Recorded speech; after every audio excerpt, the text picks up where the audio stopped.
I don't remember the exact moment I stopped being my parents' son and started becoming their obligation, but if I had to guess, it was somewhere between my brother's third trophy and my first rent payment to them at 17. My name's Wesley. I'm 33 now, a business consultant, and I've spent the better part of a decade pretending my childhood was just tough love. You know the kind, that you're not in trouble, we're just disappointed kind. The kind that gives you straight A's and a stress disorder.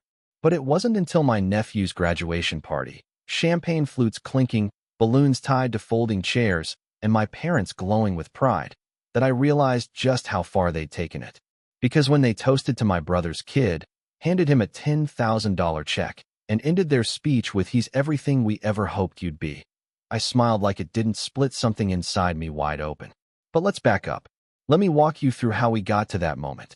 You have to understand the architecture of my family first. My parents, Richard and Linda, were old school in all the worst ways. Appearances mattered more than apologies. Achievements were transactional. Emotions? Those were for therapy, which we didn't believe in. I was their firstborn, the test run, as my dad once joked at Thanksgiving. Then came my younger brother, Tyler, 4 years behind me and born with the gift of effortless likability. Tyler could set the garage on fire, and they'd laugh and call him curious. I'd forget to unload the dishwasher, and suddenly I was ungrateful and moody. I spent most of my adolescence trying to prove I wasn't a problem. I studied late, worked part-time jobs, volunteered at community events they never attended. When I got accepted into college, on a full academic scholarship, mind you, my dad nodded and said, "Well, I guess all that staying up late wasn't for nothing." That was the closest thing to a "we're proud of you" I ever got. Meanwhile, when Tyler made JV basketball in 10th grade, they bought him a new phone and threw him a steak dinner. But I told myself they just showed love differently, that they were harder on me because they believed in me more. That lie got me through my 20s. After college, I hustled. I built a career from scratch, climbing corporate ladders I wasn't born into. I didn't ask them for help, not once. Not when I was eating canned beans for dinner. Not when my first apartment flooded and my landlord ghosted me. Not even when I had pneumonia and no one to drive me to urgent care. I learned to become my own safety net. I bought my first house at 29. I took pride in it. It was nothing fancy, but it was mine. Hardwood floors, a little garden in the back, a coffee nook I built myself. I invited my parents once. They stayed for 20 minutes, criticized the location, and said, "Well, at least it's a start." Tyler, on the other hand, took a different route. He bounced around from idea to idea. Music school, then culinary school, then some crypto startup that lasted 6 months. He was always figuring things out, and my parents always had excuses ready for him. The world's different now. He just needs a break. Not everyone's path is linear. They paid for his apartment for 3 years, co-signed a car loan, and when he finally landed a job, as a high school gym teacher, you'd think he cured cancer. They bought him a grill and hosted a congrats on adulting barbecue. I brought a bottle of wine. No one noticed. Still, I tried to stay connected. I visited for birthdays. I helped them set up online banking. I handled their taxes when they forgot how. I even slipped them some money when I noticed the mortgage balance wasn't budging, and Dad had quietly stopped talking about retirement. I told myself I was just being a good son, that maybe they couldn't express appreciation, but they felt it. I clung to that belief like a child clutches a blanket. Then came the graduation. Tyler's son, Noah, a decent kid, honestly, was finishing high school. There was a backyard party planned, and for once, I was invited early. "We're doing it big," my mom said on the phone. "He's the first in our family to get into college with a sports scholarship." I almost laughed. Apparently, my academic scholarship didn't count because I didn't throw balls for a living. But I showed up. I always showed up. Their backyard was decked out like a wedding, string lights, catered food, a live band. I brought a personalized leather laptop bag as a gift, something thoughtful for a college freshman. When I handed it to Noah, he smiled and said, "Thanks, Uncle Wes. This is actually really cool." It was probably the most genuine moment of the night. The rest was just champagne and fake small talk, and everyone pretending not to notice that I was alone, again. And then the toast happened. My parents took the stage, and yes, they had a stage, and my mom tapped the mic with a grin. "We just want to say how incredibly proud we are of our grandson, Noah," she said, her voice cracking like she'd just watched him walk on the moon. You've grown into such a fine young man. Dedicated, strong, driven. My dad took over. You remind us of all the best parts of this family, he said, pausing for dramatic effect. You're everything we ever hoped you'd be. And then they handed him a check. A real, actual check. $10,000. I saw the number from across the yard. My aunt gasped. My cousin clapped. Noah looked shocked and grateful. I just smiled. Because what else could I do? No one knew that just 5 days earlier, I called the bank and paid off the remainder of my parents' mortgage. $38,571.12. I'd done it quietly, without a word. No toast. No check. Just a confirmation email and a self-congratulatory whiskey that night. I'd done it because I didn't want them to worry. Because I thought maybe, finally, I'd earn a place at their table. But that night, in their backyard, watching them beam at Noah like he hung the stars, I realized they'd already set that table, and I wasn't on the guest list. I laughed. Not loudly. Just enough to keep my face from crumbling. I laughed like it didn't split me open. Like it wasn't the final straw. But something shifted in me that night. A kind of quiet, deliberate severing. Because if they thought I'd stay silent forever, if they thought I'd keep playing the good son, the invisible benefactor, then they clearly forgot who taught me how to draft a will. And they'd forgotten that I listened. And that's where the Rayall story begins. The next morning, I woke up early even though I didn't sleep. You know that kind of tired where your body's begging to rest, but your mind won't shut up? That was me. I sat at my kitchen counter with black coffee and the leftover ache of that backyard toast echoing in my head. I kept replaying my dad's words, as if somewhere in the cadence, I'd find a hidden clause that made it okay. But no, it was exactly what it sounded like. You're everything we ever hoped you'd be. Meant for Noah. Said in front of me. Said after I'd quietly erased the biggest financial burden of their lives. I didn't tell anyone what I did. Not my friends, not my coworkers, not even my financial advisor. I didn't do it for recognition. But I think a part of me, the small, vulnerable part I'd learned to bury, hoped they'd at least say thank you. Maybe even just a card, a voicemail, a nod. But they didn't. Instead, they wrote a check with a big number on it and handed it to someone who hadn't sacrificed anything for them. Someone who hadn't spent years trying to be enough. But that was just the start. The Monday after the party, I got a call from my mom. I thought, maybe this was it. Maybe the check was a show, and now they were going to thank me, maybe apologize. But nope. Hey, honey, she said in that tone she used when she wanted something. I wanted to ask if you could help us plan the retirement trip. Your dad wants to do Italy this fall, and I have no idea how to use those travel points. I blinked.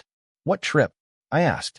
The one we were talking about at the party, she said, like I'd missed something obvious. Didn't you hear? Noah's going to be settled in school by September, and we figured it's finally time to take that dream vacation. We're calling it our reward for surviving parenthood. My throat tightened. I stared at the laptop screen in front of me, still open on the bank dashboard from when I'd paid off their mortgage. Sure, I said flatly, because what else could I say? I'll email you some flight options. I hung up and laughed again. A different laugh this time. Hollow, incredulous. They were using their freedom as a celebration of surviving parenthood. As if I hadn't been part of that survival. As if the years of scraping together rent, skipping vacations, paying their bills behind the scenes, none of it counted. I wasn't part of the narrative. I was just the guy who fixed things behind the curtain so the show could go on. Then things escalated. 2 weeks later, Tyler called. It was rare for him to call unless something broke. This time, it was his car. Hey man, I hate to ask, he began, which meant he didn't. But my AC's busted, and the shop says it's gonna run about $3,000. I'm strapped until next month. Think you could spot me for a bit? I bit my tongue. Don't you have a summer bonus coming? I asked. He laughed. Yeah, but you know how it is. Expenses pile up. Plus, Noah needs dorm stuff, and mom and dad are tapped with the Italy thing. I almost said it then. Almost blurted out that mom and dad could afford Italy because I paid off their mortgage. That the only reason they weren't tapped was because I erased $38,000 from their balance sheet. But I didn't. I transferred him the money. Like a fool. Because it wasn't about Tyler. It was about not wanting to become the kind of bitter older brother who let money define his relationships. But I could feel the bitterness growing like mold. Later that week, I stopped by my parents' house. I don't even know why. Some twisted part of me wanted to hear them say it. Wanted to look them in the eye, and see if they'd flinch. The front lawn was perfectly trimmed, the porch freshly painted, with money that didn't exist until I made it so. My mom opened the door with a smile that didn't reach her eyes. "Wesley, we were just talking about you." Hope stirred, just for a second. Then she added, "We were wondering if you could help Noah with his FAFSA. It's all so confusing, and you're so good with those kinds of things." I blinked. "You mean his financial aid forms?" She nodded. "Well, we told him not to worry about it. We'll help with whatever he needs, but it never hurts to apply. Plus, the college said something about merit-based options too." I was silent for a moment. Then I asked, "You told him not to worry about money?" She shrugged, like that was normal. "Of course. He's got enough on his plate. He's starting this huge chapter, you know." I wanted to scream. Because when I was his age, I was balancing 3 part-time jobs, selling my textbooks back at the end of each semester, and skipping meals to make ends meet. I'd never once been told, "Don't worry about money." In fact, I'd been told the opposite. "You chose that school, you figure it out." But here they were, practically handing him a golden parachute while asking me to fill out his paperwork. That night, I couldn't sleep. Again, I kept thinking about all the little things. How every framed photo in their house was either of Tyler's family or from vacations I was never invited on. How every holiday I spent with them felt like I was crashing someone else's celebration. How they introduced me to friends as our oldest, but never talked about what I did. Meanwhile, Tyler's coaching position was a badge of honor, even though he barely showed up to Thanksgiving sober last year. The breaking point came a week later. It was a Sunday.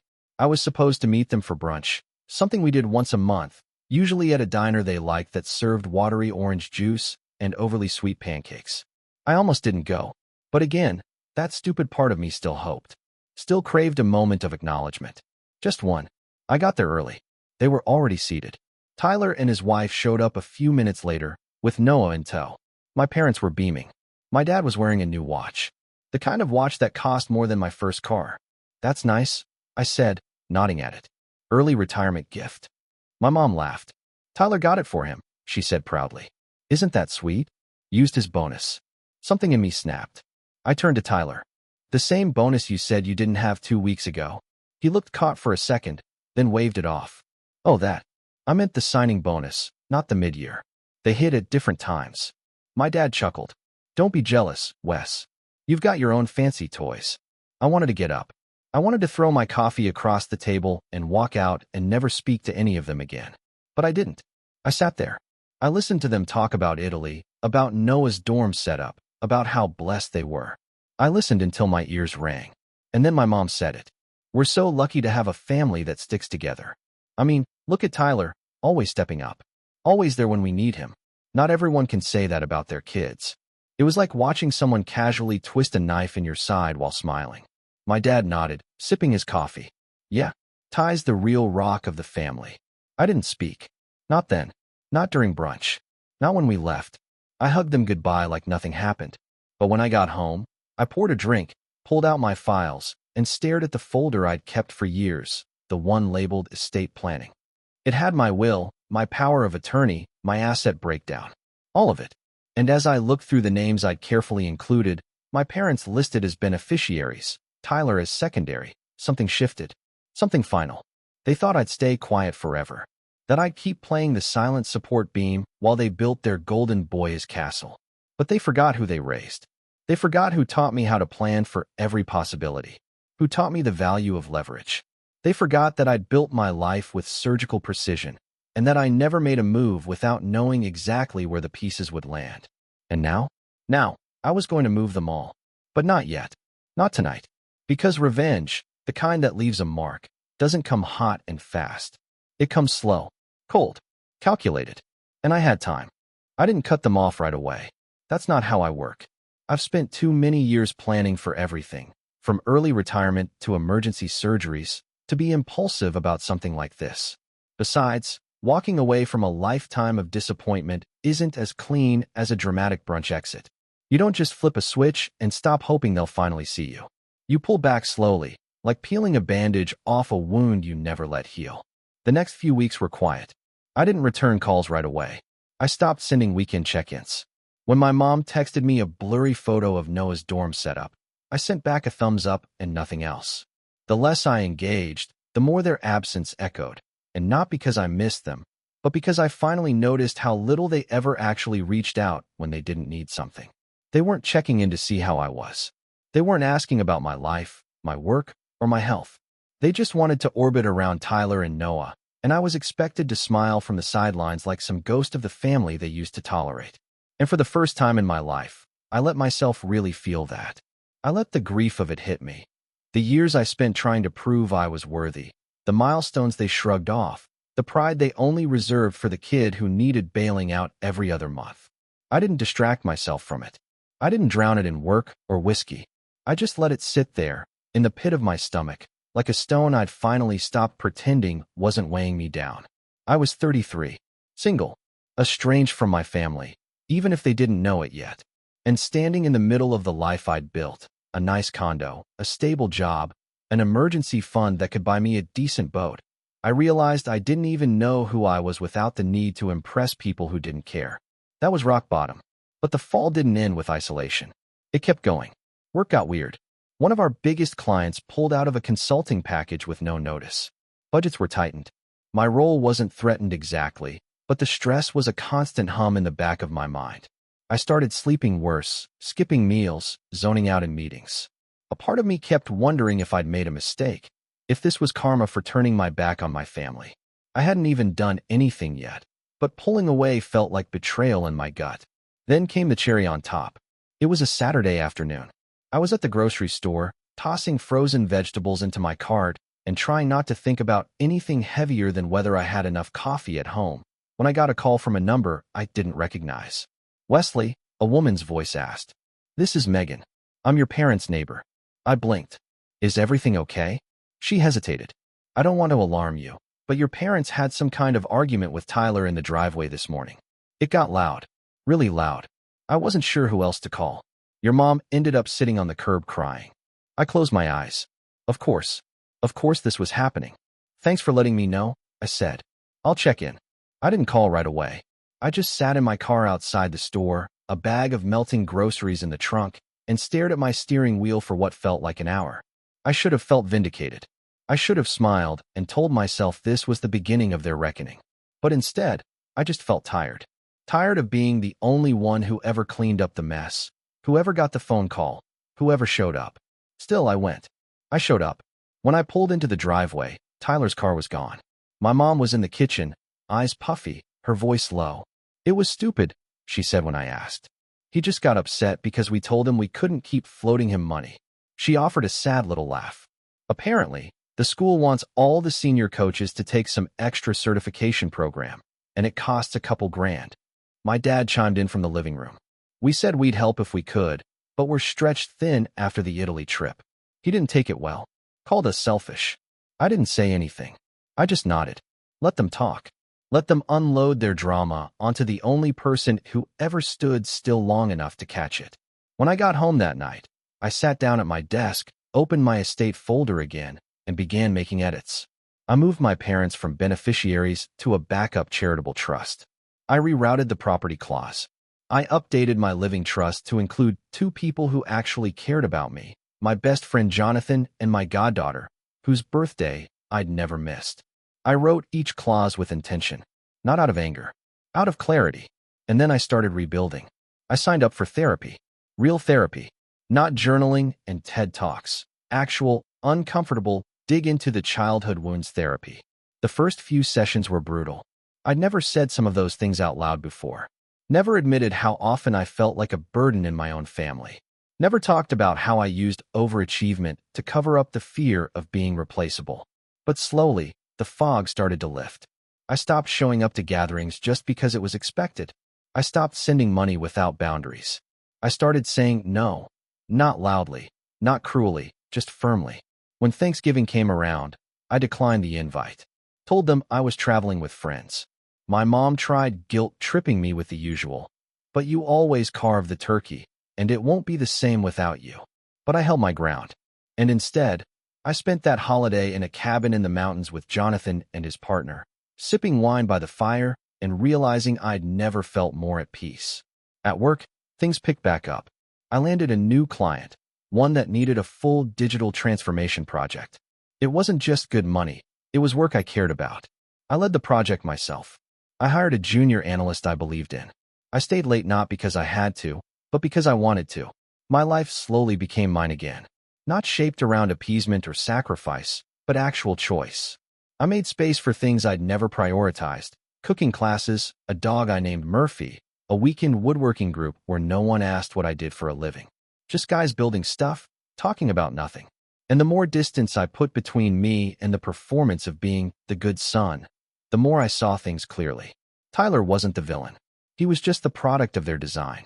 He'd been babied into entitlement, spoon-fed excuses, and trained to believe the world owed him comfort. My parents? They weren't monsters either. But they were small, emotionally limited, unable, or unwilling, to see me beyond what I could do for them. I'd waited decades for them to change, but change was never going to come from them. It had to come from me, and it did. But the final piece didn't fall into place until spring, when I got the email. It was from my mom. The subject line read, "Important, family trust discussion." I opened it, heart already sinking. "Wesley, your father and I have been revisiting some of the estate documents, and we'd really love your help. You've always been so good with this stuff. We want to make sure everything is aligned for the future. Tyler has a lot on his plate these days, and we don't want to burden him. Would you be open to having dinner next weekend to go over the paperwork with us? Love, Mom." There it was. The moment I knew would come. The moment they'd need something again. Something big. Something legal. Something with zero margin for error. Which meant they were circling back to the son who always had the answers. They had no idea I'd already rewritten the script. No idea I'd built my own foundation. One where I didn't have to prove anything, or earn their crumbs of approval, or clean up their messes just to be seen.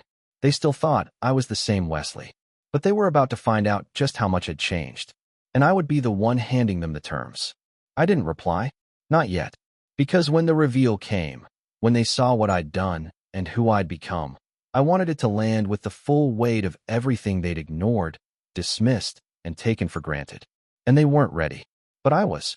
I didn't respond to my mom's email right away. That's the thing about having leverage. You don't need to rush. You wait. You let the tension build. You let them wonder. Because for the first time in my life, they were waiting on me. And I was finally in a position where I didn't need to play the good son just to be allowed a seat at their table. I'd built my own. Still, I read her message more times than I'll admit. There was something chillingly familiar about it. How she tried to package manipulation as kindness. "You've always been so good with this stuff." Translation, "Come fix what we broke again." Tyler has a lot on his plate. Translation, "We'll never burden him with actual responsibility, so we're offloading it onto you, like always." And the kicker? We want to make sure everything is aligned for the future. That one practically glowed with entitlement. They weren't asking me to help because they trusted me. They were asking because they assumed I'd protect the family legacy, even if that legacy never protected me. But I wasn't the same Wesley anymore. I read the email again on a rainy Thursday night, sipping an old-fashioned with Murphy snoring at my feet. I was calm, focused. The part of me that used to ache for approval was quiet now. In its place was something steadier, clarity. I wasn't angry. I wasn't bitter. I was ready. And I knew exactly how this was going to play out. First, I needed to see the cards they were holding. I couldn't launch a plan without knowing the structure of their trust or what they were hoping to pull me into. So, I replied, 3 days later, with a short message. "Sure, we can talk. Saturday dinner works. My place." I figured if they wanted to play power games, they could do it on my turf. That Saturday, I prepped the condo like it was a meeting room. No clutter. A clean table. Printouts of estate planning resources next to a notepad and pen. I even brewed a pot of fresh coffee. It wasn't about hospitality. It was about control. I wanted them to see what order looked like, my order. They arrived right on time. My mom brought a pie I didn't ask for. My dad made some offhand remark about the building being a little sterile. I smiled, let it slide, and waved them inside. We sat down. I poured coffee. No one touched the pie. "We'll get right to it," my mom said, pulling out a manila folder. "Your father and I have been updating our living trust, and since you're named as executor, we wanted to make sure you were up to speed." I raised an eyebrow. "I'm the executor?" "Well, yes," she said, shifting in her seat. "You've always been good with details.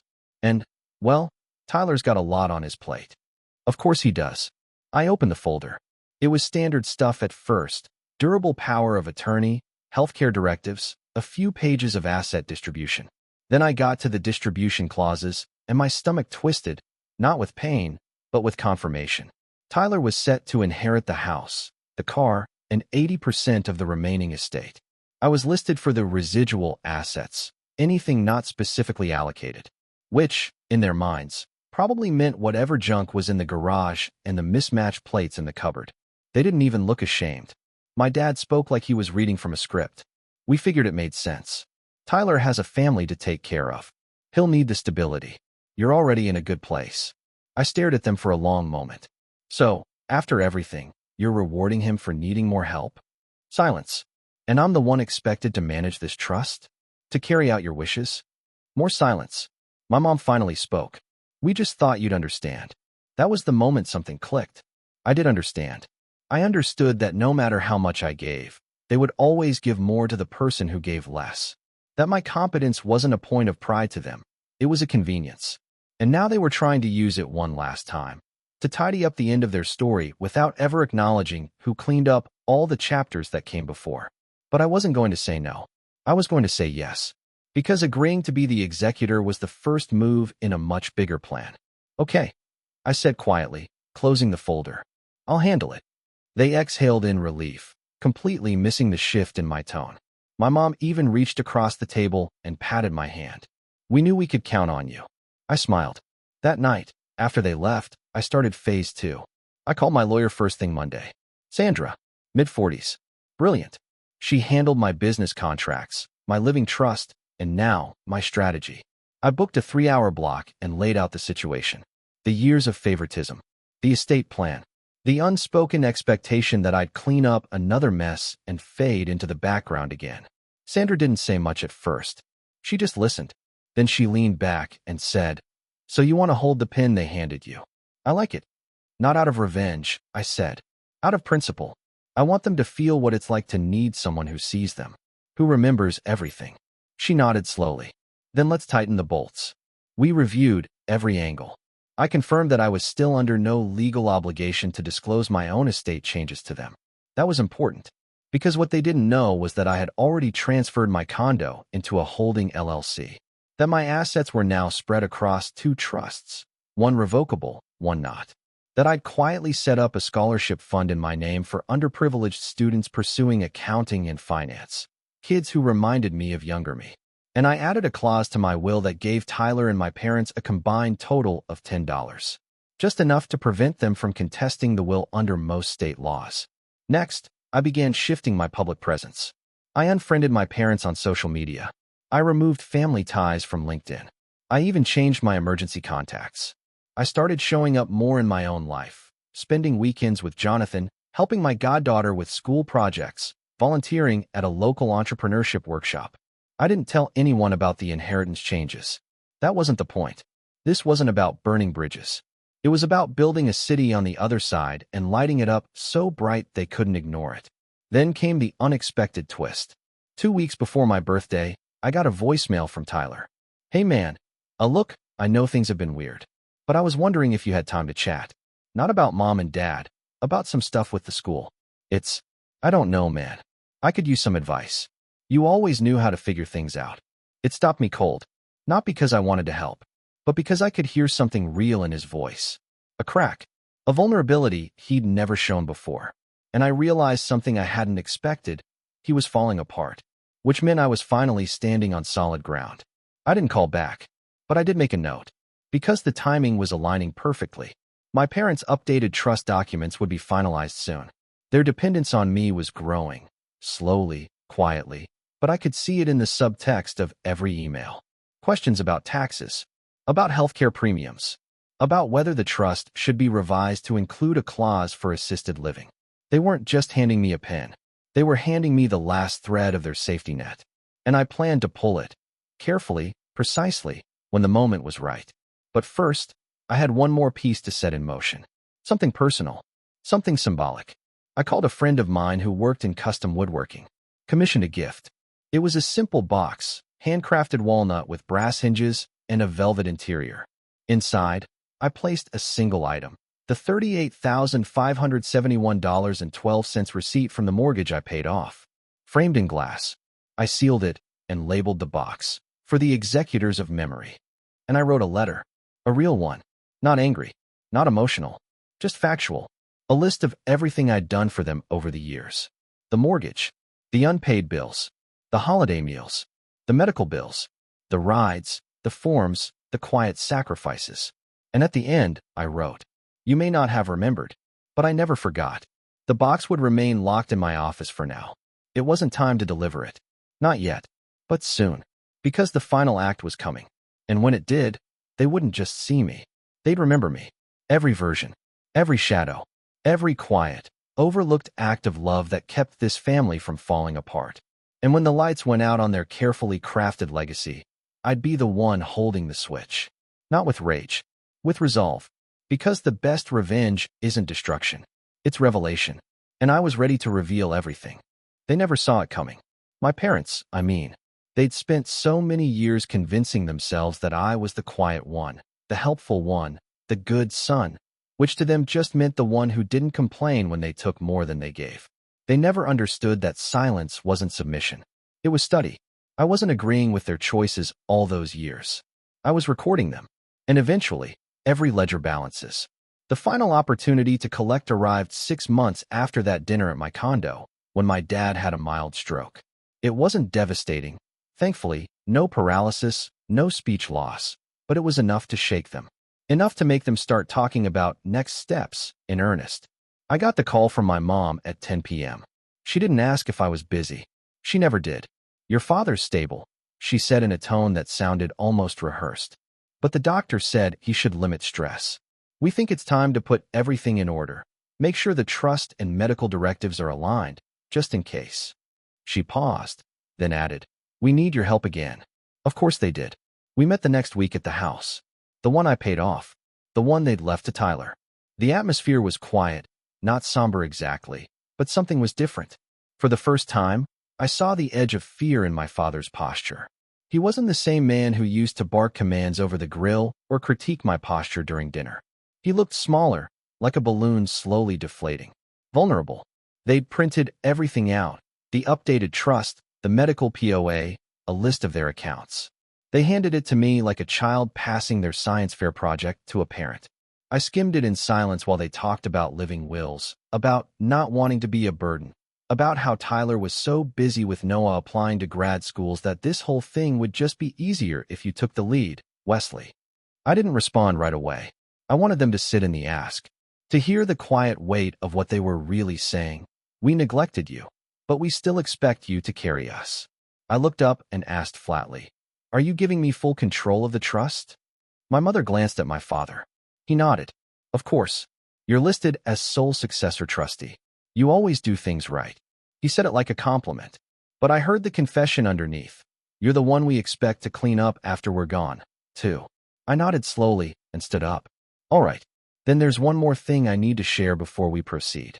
I walked to my briefcase, pulled out the walnut box, and set it on the kitchen table. "This," I said calmly, "is a summary of everything I've done for you over the last decade." They exchanged confused glances. I flipped open the brass latch and lifted the lid. Inside, gleaming under the kitchen light, was the framed receipt for the $38,571.12 mortgage payment. Beneath it, the letter I'd written months ago, now printed on thick, cream paper. My father blinked. "What's this?" I motioned for him to read it. He picked it up, adjusted his glasses, and scanned silently. My mother read over his shoulder. As the words sank in, I watched the blood drain from her face. "I paid off your mortgage a week before Noah's graduation party," I said. "I did it quietly. I didn't ask for credit. I didn't even want thanks. But then you stood in front of an entire yard full of people and said your grandson was everything you ever hoped I'd be." My voice didn't waver. I wasn't angry anymore. I was finished. I laughed like it didn't break me. But you know what broke me more? That it never even occurred to you that maybe, just maybe, I had already done more for you than he ever would. Silence. My mom opened her mouth, closed it, opened it again. "Wesley, we didn't know." "I know you didn't," I said, "because you never looked. You never asked. You just assumed I'd keep showing up, no matter how little you gave back." Well, you were right. I did keep showing up. And now I'm going to show up one last time. To make sure your estate is handled exactly the way you asked. I placed the trust documents back in the folder and zipped up my briefcase. But there's been a few changes since we last spoke. My father looked uneasy. What kind of changes? I've moved all my assets into a private trust, I said. None of my estate will go to either of you, or to Tyler. You're not beneficiaries anymore. Legally, you can't contest it. You're being left exactly what you left me. Nothing. My mother's eyes welled. Wesley, don't do this. Your family. I nodded. Yes. And so was I. But I wasn't treated like it. She reached out across the table, like she could claw back 3 decades with a gesture. We made mistakes. That doesn't mean we don't love you. I tilted my head. You love the version of me that's useful. That's available. That doesn't ask for anything in return. But you don't love me. You never tried to know me. You only wanted me to carry the weight. They sat in stunned silence. No denials. No excuses. Just the sound of something crumbling, slowly, irrevocably. I took the folder and turned toward the door. Before I left, I added one final thing. I'm not abandoning you. I'll fulfill my legal duties. I'll manage the trust. I'll make sure everything's squared away.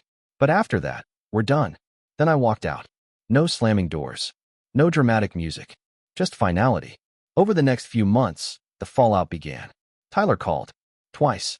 Left long, rambling voicemails asking what was going on with the estate. Said mom and dad were acting weird and mentioned something about assets being transferred. I didn't answer. I'd already sent him a formal letter from my lawyer explaining that all my financial matters were private, and he had no claim to any of it. At work, I was promoted to partner level on a high-profile project. When I told my best friend Jonathan, he said, Dude, you've been running your life like a corporation for years. It's about time you started reaping the dividends. He wasn't wrong. Meanwhile, I continued volunteering with the entrepreneurship program. I became a mentor to 3 young men who reminded me of myself at 19. Hungry, unsure, full of quiet potential. I helped one of them launch his first small business. When he signed the lease on his retail space, he called me in tears. No one's ever believed in me like you do, he said. And just like that, I found something I'd never received from my own family, legacy.